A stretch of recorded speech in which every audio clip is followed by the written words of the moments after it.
Uh, Thank you, Ajay.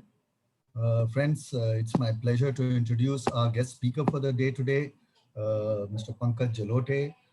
Pankaj is a graduate BTech engineer from IIT Kanpur, and following which he did his master's from the University of Pennsylvania and a doctorate from University of Illinois at Urbana-Champaign, sorry.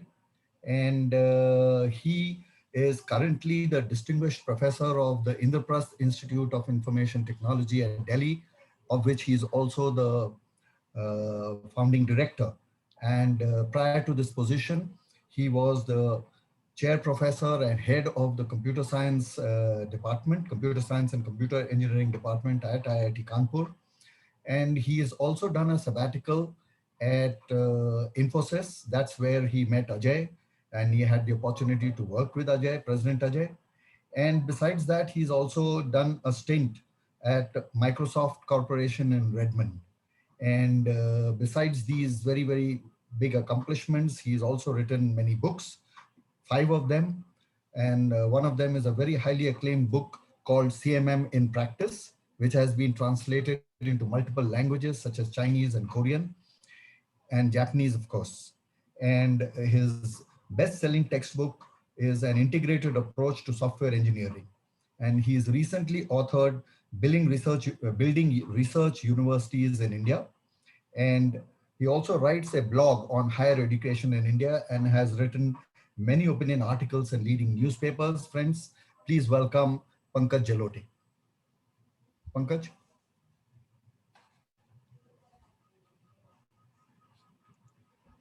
Oh, Hello. Yeah, Pankaj is still waiting to join. To come in a minute. Okay.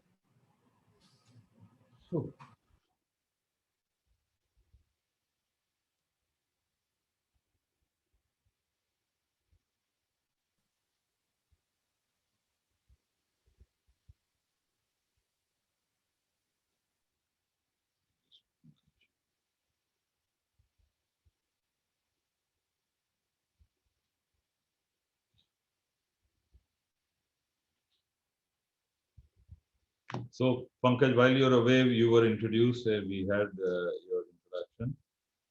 So, welcome to our club, and we are all waiting to listen to you. And this is such a important topic that going forward, India had a proud tradition of having very good universities in the past, but over the last, I would say, 100 odd years, we have not maintained the same standards in our research universities as we need to as a country of such large size and importance. So, take us through your thoughts about how we can revive the research universities and build new ones in India. Okay, great. Um, well, thank you for those who are here to attend. Happy New Year to everyone. Uh, so what I'll do is I'll start sharing my screen. I'll prepare a small presentation. Ajay, I'll have to call it quits at 7:30. But in any case, my thing, try to put just a few thoughts, 25 minutes, 30 minutes, so people can share their views and so on. So let me start by sharing my screen. Okay, share.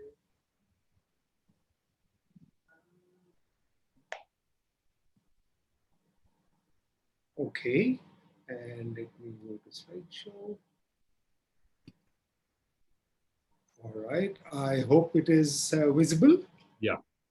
Okay, great. So as Ajay may have indicated, this is based on a book that recently has come out with the same title, with Sage as the publisher.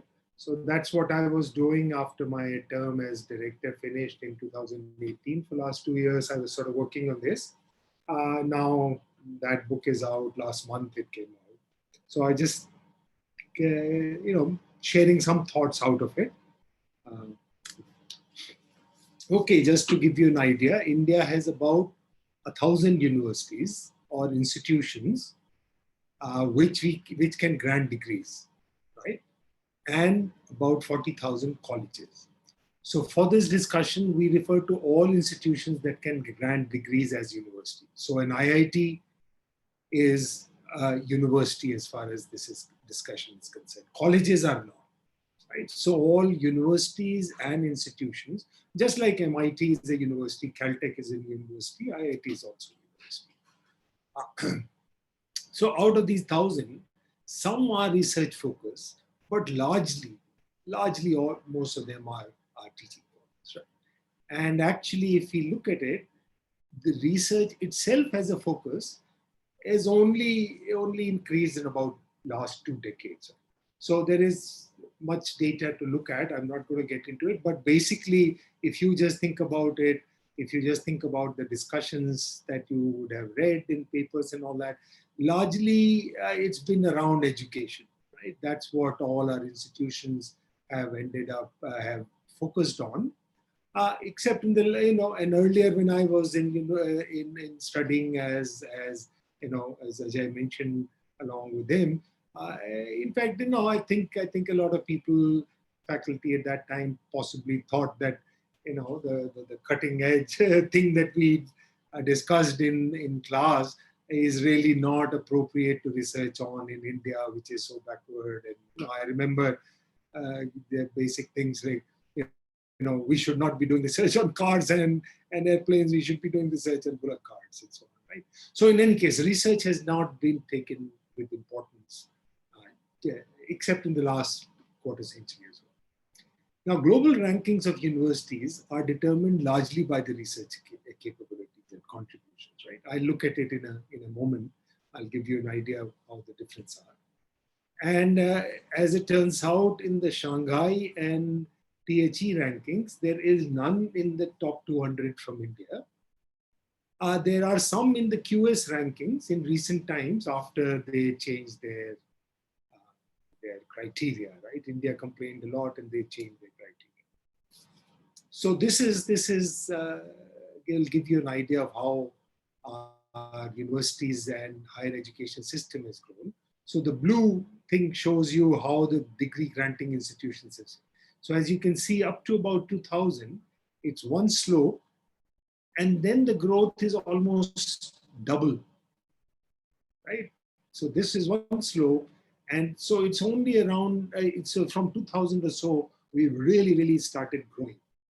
Similarly, if you look at this, is colleges on this side and number of students enrolled on this side. Again, sort of relatively linear till around this time, and then it shoots up again as one would expect. So a lot of growth has happened only in the last 20, 30 years.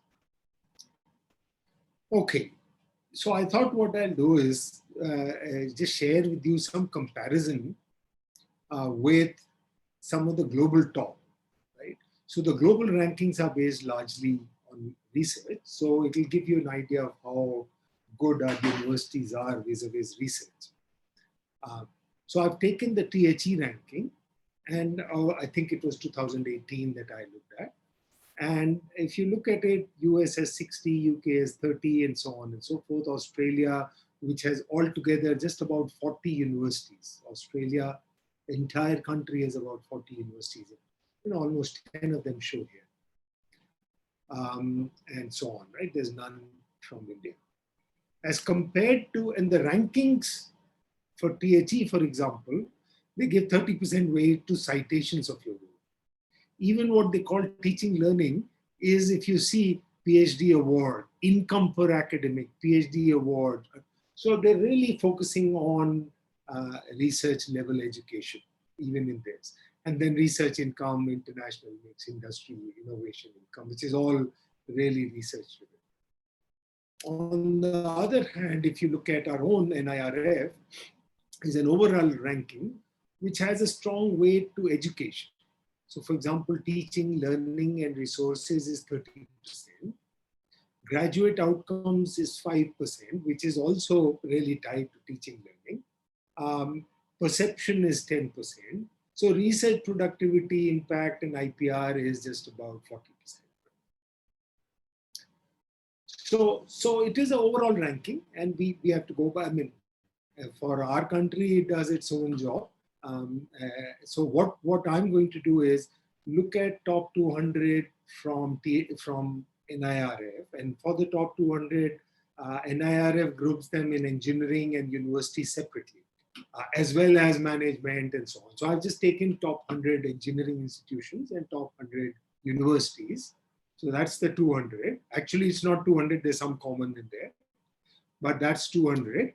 And then I've compared some basic, very little comparison with the top 200 in THE, right? And it'll bring out some things about, because all these top 200 in THE are known to be the top research universities in the world, right? And in IRF, the top 100 in each category are probably the best known research universities in India. Right?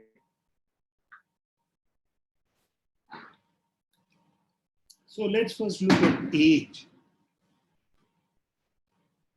And I put down, those that were created before 1900, between 1900 1950, around our independence time, 50 to 75, and after 1975. Right.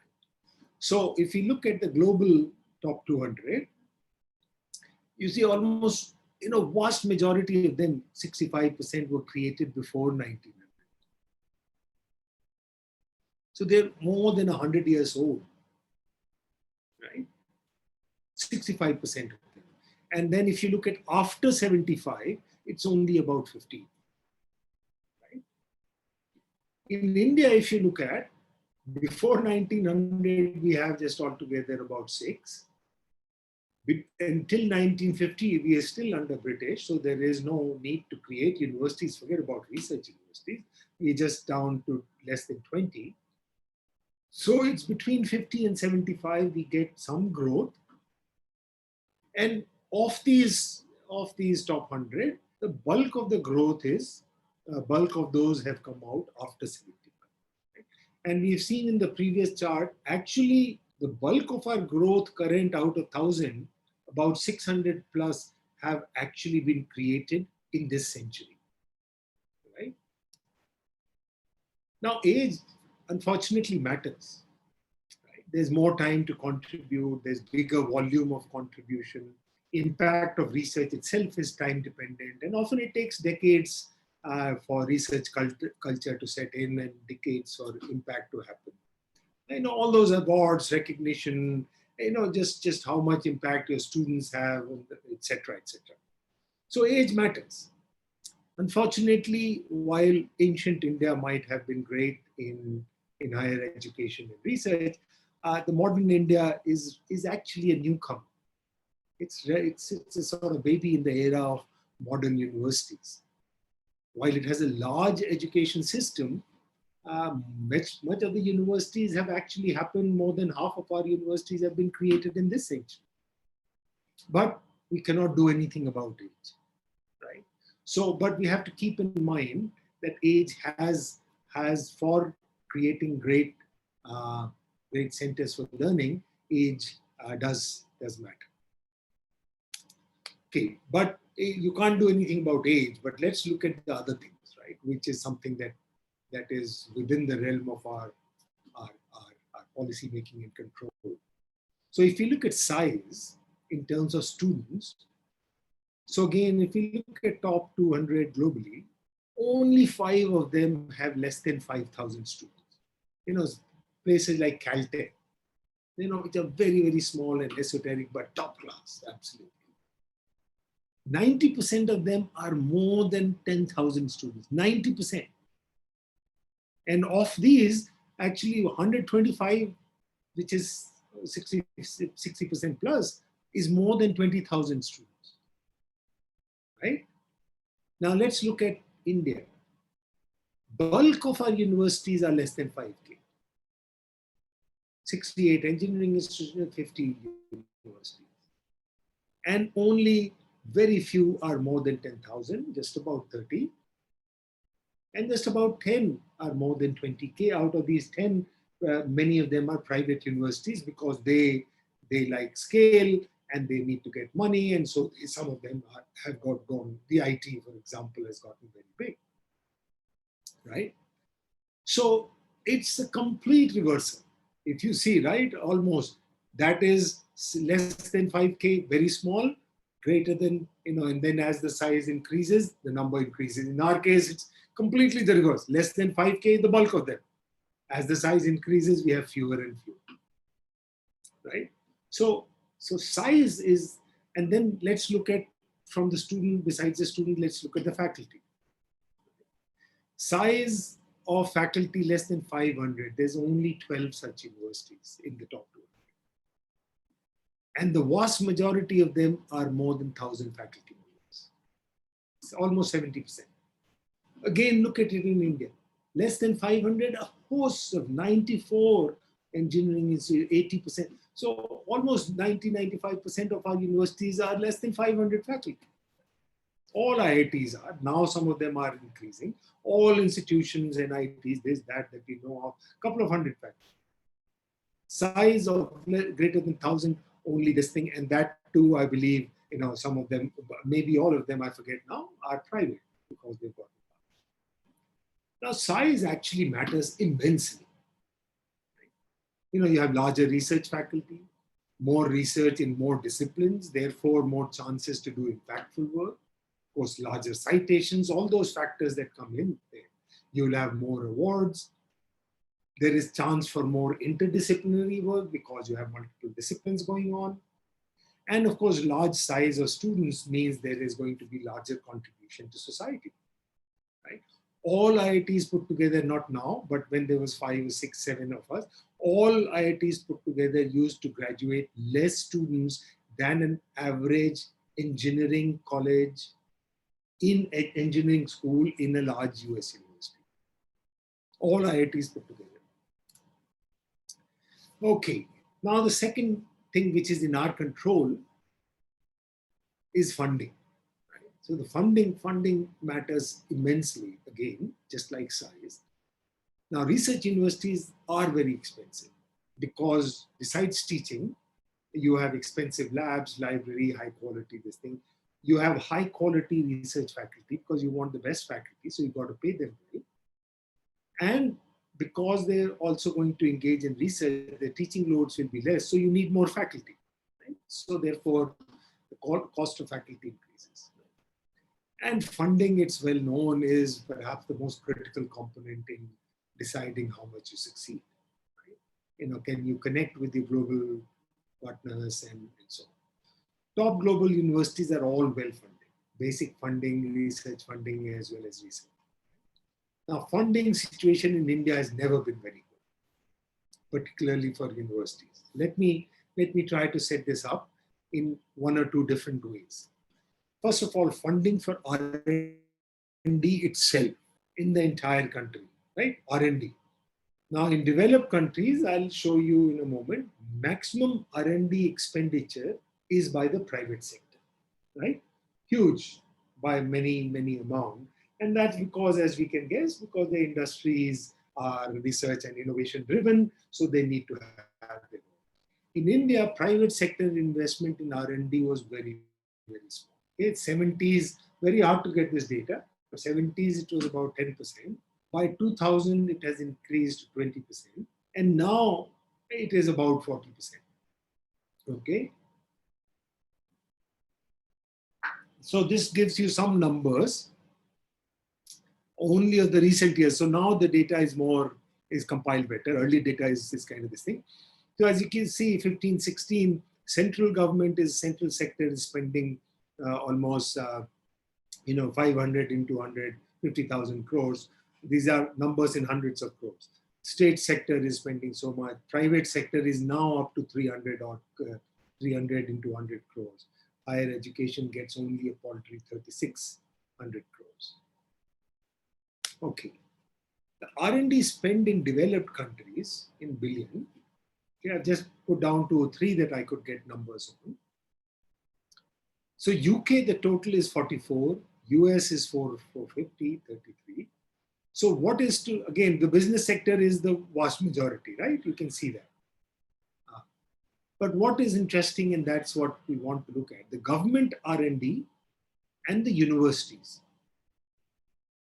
After all, universities also indirectly get funded by the government, both in UK and Australia. largely in US as well.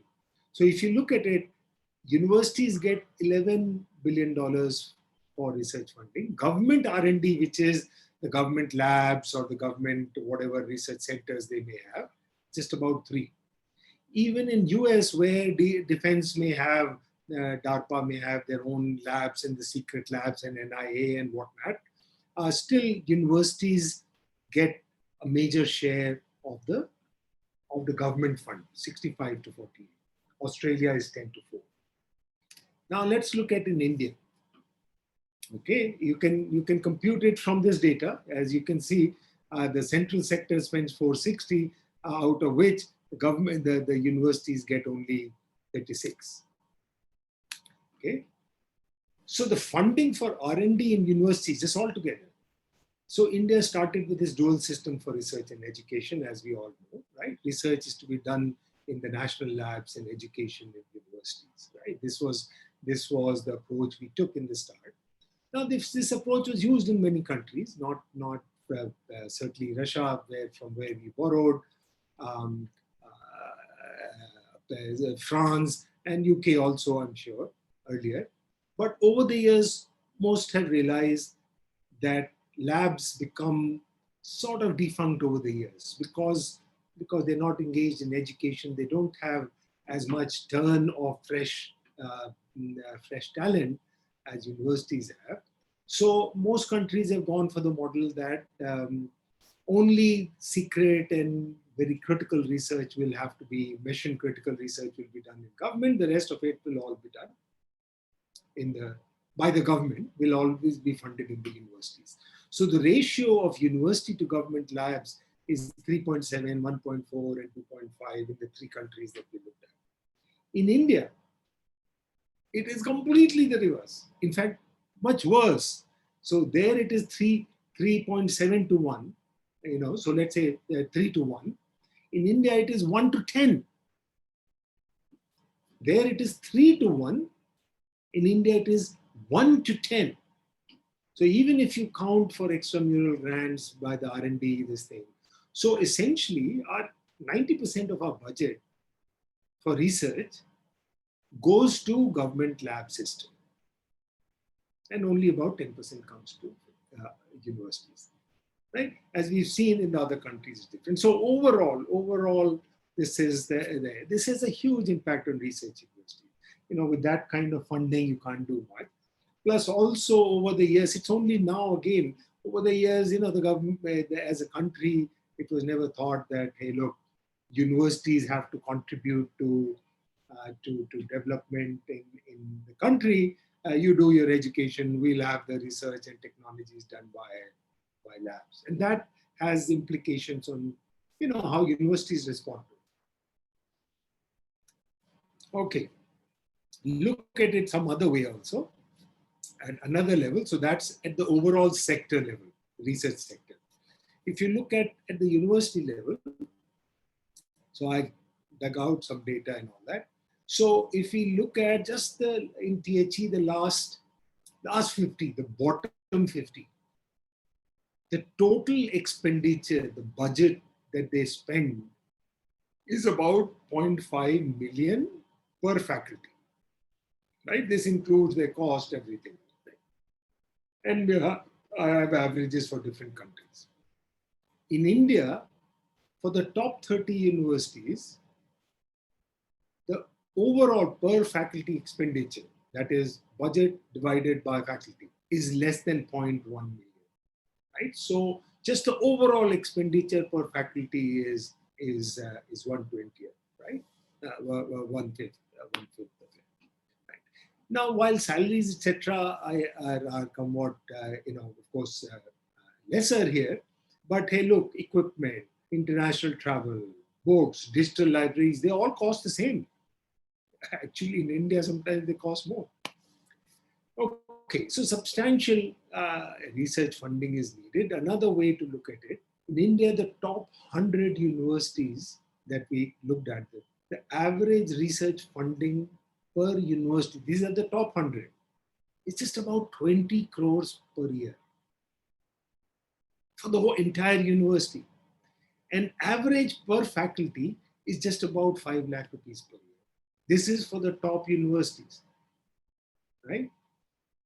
To give you a comparative idea, in US, the research universities, they've divided in R1, R2, R3. R3 is the bottom level. Just in R3, the bottom level, per faculty R&D expenditure is about 30K. So a huge difference, right? Huge difference in about what we spend. So I'll just first summarize this, and then I'll just suggest a few things, and then we can. So size and funding level and age matters, right? And we are completely reverse of what is happening across the world. Size, we're completely this thing. Funding, we are extremely low. Okay? Now you can't do anything about age, except that we can recognize that there are quite a few, not many, but still there are younger institutions in the top 200 in the world. So yes, you can make it, but size and funding can be there. Now, while I'm focusing on a few of them, does not mean that this is the only parameter, right? There are clearly a host of other parameters: cultural, overall economy, the state of education and development in society, etc. But we'll limit our things to a few parameters. So what about size? So size does matter. We've already looked at. We have unfortunately followed a small scale model, right? Relied on creating new institutions and not support their expansion, right? We like to keep them small. After all, it's so much more interesting and exciting to announce creation of 10 new institutions than say, hey, look, we'll double the size of previous ones. So instead, for example, we had whatever, 5, 10, 5, 8 IITs. It's so much more exciting. We've created 20 more. Right? I mean, you can have a balance. So we need to, and then of course we've gone very narrow, right? We have engineering colleges and universities and medical colleges and management. We don't really have multidisciplinary institutions which have engineering school, social sciences school and degrees, law school, medical school, etc., etc. We just have not evolved that way, and that's how, as we saw the world over, the research universities are. So, if we need to be serious about research universities, we need to experiment with scale and multidisciplinary institutions. Okay, and there's two approaches for this. One is, of course, you can take some of the existing institutions and fund them and challenge them to reach at least a level of more than 1,000 faculty, right? And maybe 15,000 students. So earlier we didn't know how to do scale in India, right? But now at least the IT industry and all that has shown that, hey, look, scale is possible in India, right? 25, 30 years ago, we had no private institution that would have 100,000 people, but now there's just so many. The second approach is we've tried breaking of institutions. Actually, BHU IT was taken away from BHU and broken into that. KGMC was taken out of Lucknow University and made its own university, etc. So we've broken bigger things into smaller things. It's now time to experiment with merging smaller things and consolidating, including R&D labs. And this is not just a theoretical concept I'm saying. This is an approach that Australia took in their 80s Dawkins reforms. This was the primary focus, after which their universities really took off. And France, in the last decade or so, that has been trying. So the French model of creating MIT in France is really about merging maybe 10 institutions together, and they've created a new one in Paris. Okay, so funding, top universities have to be supported disproportionately. So the level of support they will get per faculty is going to be 5, 10 times more than what a teaching university would have. Disproportionate funding has to be there. Okay, how do you do it while still motivating other universities to do? Hey, look, there are multiple ways to do it. I put down one or two, give grants based on research, increase extramural funding, but you have to fundamentally accept a non-socialistic, non-equality view that, look, all universities are not equal. The ones that perform well in research will be funded disproportionately. And it's a policy choice. And my last slide, what more needs to be done?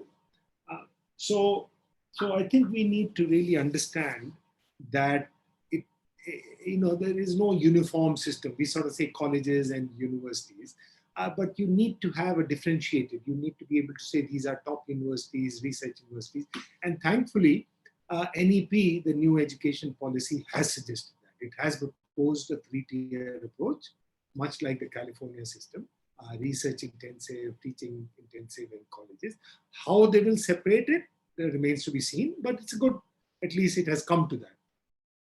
Administrative autonomy with minimum government representation is absolutely essential. These research universities are way too complex organisms to manage, by non-people from the field. It can only be managed by people from within.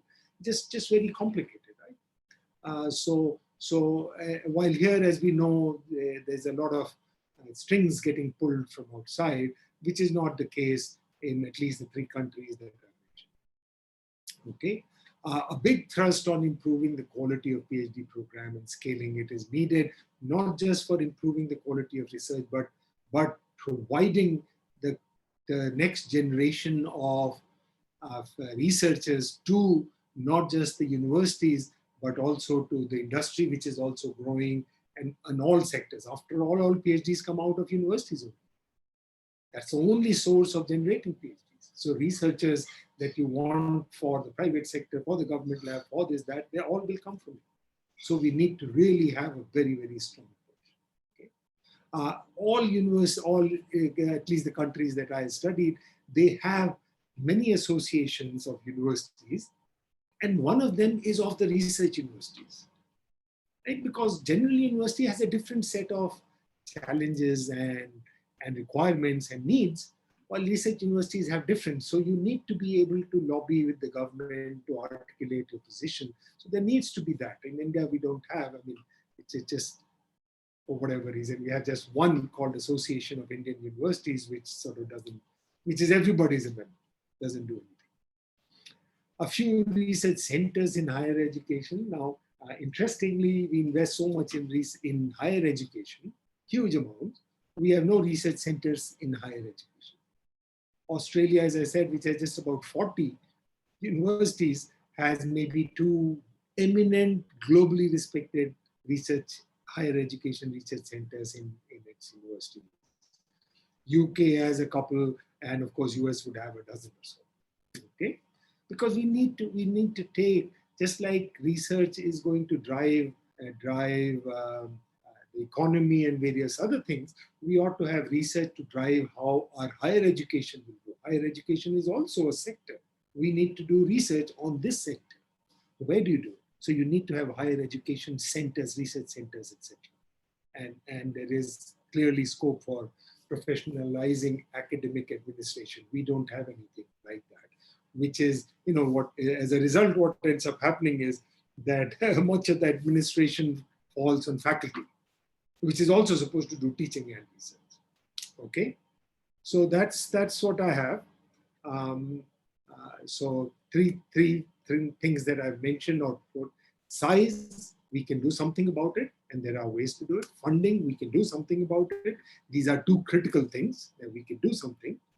And there are various, few other things that I've listed that we can do, which can change the situation for the better, and maybe in another decade or 2, we'll have, better presence in the global fraternity of research universities.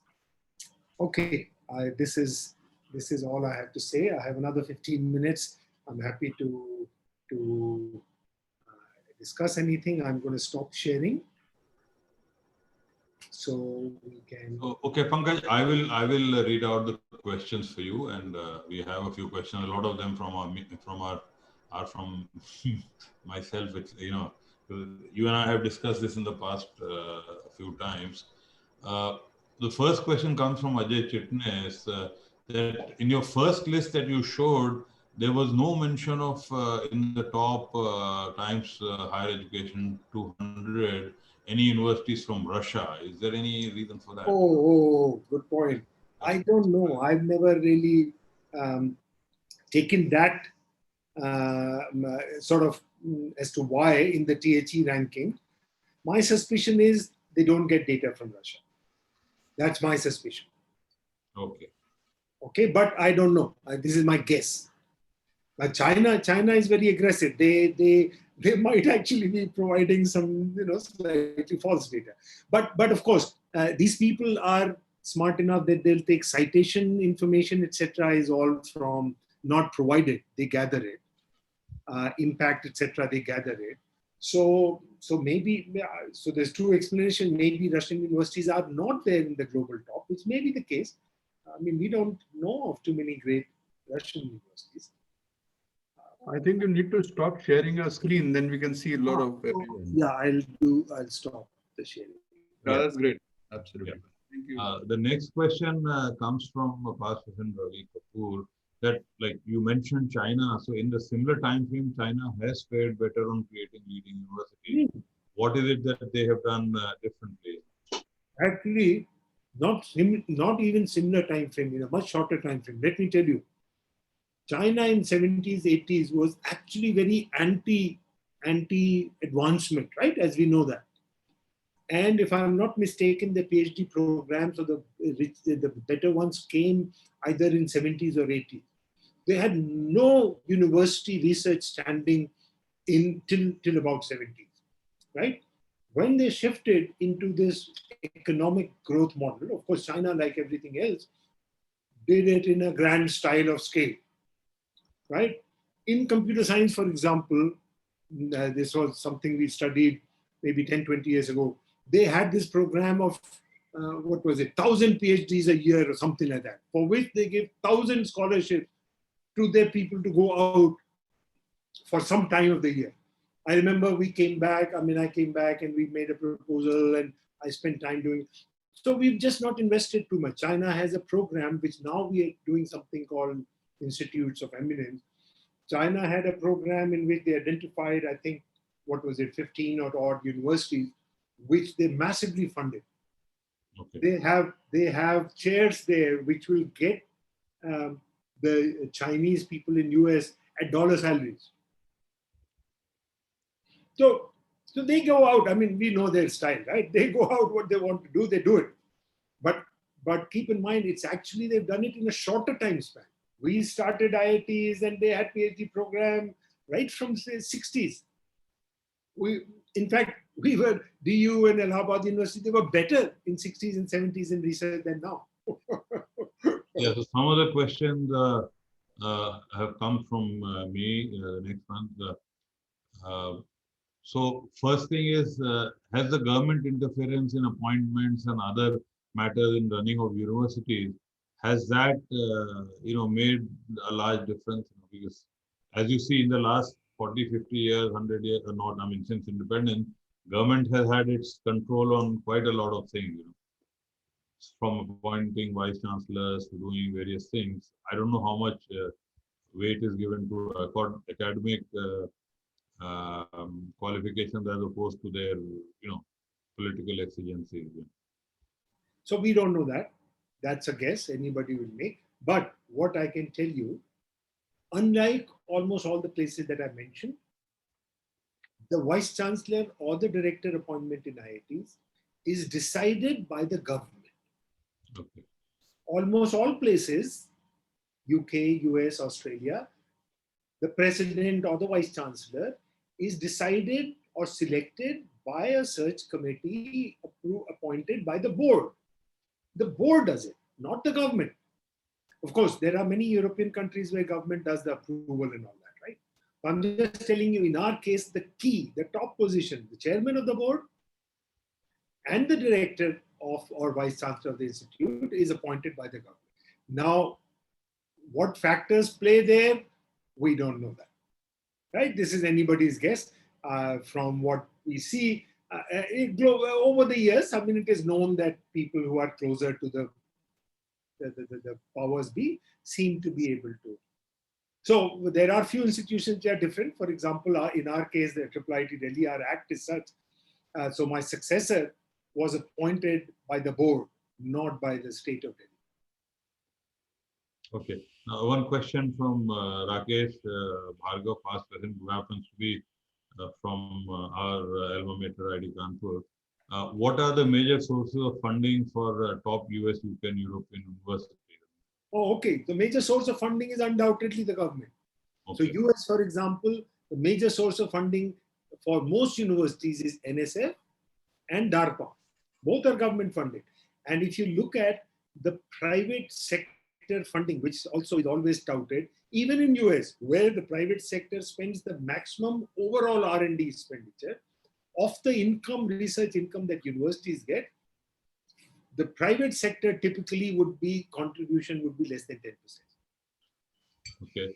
Now I have some other questions. So can you throw some light on why standard in some of the older universities? You mentioned Allahabad University, there was Calcutta University, Bombay University, I mean, Madras University, which has produced some very eminent people, pre-independence also. Why have the standards in these universities become so abysmal? Why have they fallen down so much? Okay. So let me first say, this is actually a research question which we haven't researched. And we means as a country, which we ought to research. And that's again, we don't research our own systems, right? But we can hypothesize. It is quite likely the most common chance, this thing is, there must have been, as we know, political appointments. Certainly in Madras there were, certainly in Allahabad there were, and BHU there were. So many political appointments would come. Each one of us would know of some story somewhere. And once a political appointee comes in as a vice chancellor, he or she in turn will appoint, as a faculty of similar kind. And one vice chancellor stays for 10 years. 10 years is about, you can churn about 25% of the faculty in that time. And you're gone. 10 years is enough to take a university down. And 2 successive vice chancellors, you're gone. Okay. It's another question from Amitava Mukhopadhyay, that he says that in his school days and even during professional studies, the rote learning was more important than being inquisitive, asking uncomfortable questions to the teacher. Do you think this behavior is inherent in us in some way, and hard-coded behavior in later on reflects research quality, etc.? So there's 2 ways to answer it. Some people argue that, look, our students who study in school in India, but go abroad to do higher studies, end up doing very well. Mm-hmm. So their claim is that our school, therefore, is okay, whatever it is. The other line of thought, which I would say, is this, that a school system in the board, for example, right? This is what we see when we reverse brainstorm, or reverse sort of this thing, our students. Look, in school, they tell you, please give the definition in the board answer as close as possible to the book. Because you change things and you get less marks. So they're training you to actually give, sort of copy, cut and paste. While when they come to university, we tell them, hey, look, if you do cut and paste, we'll call it plagiarism and you get it there. So there is a little challenge in the school education, yes. So what did you do that? Pankaj, I have a question. Yeah. Ajay, can I ask? Yeah, sure, go ahead. Rest of my questions I can ask Pankaj anytime. Pankaj, just wanted to know, is there any, is due to the funding also comes from a private sector at large, apart from the government sector? Is it due to a disconnect or the mismatch of the expectation between academician and the industry? Yeah, no doubt about it. That's always the case. And a sort of easy kind of argument is this, that the industry in India in particular, yeah, correct, is looking at Q1, Q2 very short-sighted. Their long-term plans are not research-driven. Universities, on the other hand, can't do anything in a 6-month period. They're always looking at slightly longer term kind of problems, right? So there is definitely mismatch perhaps in the developed countries, because while their current Q1, Q2 is on, they're also looking for new products in 2, 3, 4 years down the road. And so they are able to perhaps better appreciate the long-term research and therefore better meeting of minds. So yes, you have. But do you also think that somewhere the academician mindset also has to be changed to really match the expectation? Because couple of the university when they are, or the industry when they want to go forward and do a research funding, there is a little bit, kind of reluctance from the academician to accept that. And they say, because it is being by the government guidelines, I have to follow that. Is it also? So you are absolutely right. So the academic has been very closed community for a long time. As I said, they were funded not to do national research, etc. But hey, look, you do your stuff. So their linkages with whether it's national goals or industry are very weak. So they're not able to respond. So you're absolutely right. So one is the matching of this thing. The other is, hey, look, people don't even understand fully how to respond to such requests and so on and so forth. Then there is the other aspect of academic, when they're inward looking, their measures are all very, very academic oriented. That is somewhat changing in some good places, where people are now looking at what is the impact of your work on industry outside. Once those measures become more important, then you'll see more responsiveness from them. So in your opinion, what do you think that going forward, what do you think that, whether can this change and how soon this can change? Because this, I believe, is a prime factor for getting a funding for the research, Okay, there is no easy, first of all, there's no silver bullet. The first thing we have to remember, we try to think as if a central policy will solve everything. In India, in academics, it can never work. You can put central policies in place, you can incentivize it, but if you give enough autonomy to the institutions to go in a certain, then some institutions will go in a certain way, like the way you're driving. They will set up examples for others to follow, but let the ecosystem, there are 1,000 universities. Some of them will do and then do that. But right now we are all trying to UGC, Central MHRD, aisa karna, sab we are trying to do one size, as if by once we change the policy, everybody will start doing, industry research. That doesn't work. I don't think we have any more time. So thanks a lot, Pankaj. It was very, very, interesting and very informative talk. But on one side, it has made things look a lot bleaker than, So we talk about India becoming a superpower and, economic, third biggest economy, but we can't sustain that on borrowed research. We have to do our own research and produce the people who do the research for, the world class, best in class in the world kind of research in India. And so thanks a lot for giving us your thoughts. But I should add, NEP has suggested many of the things that we said: differentiated system, 3-tier, autonomy. So, and which has been accepted. One hopes that they'll get implemented.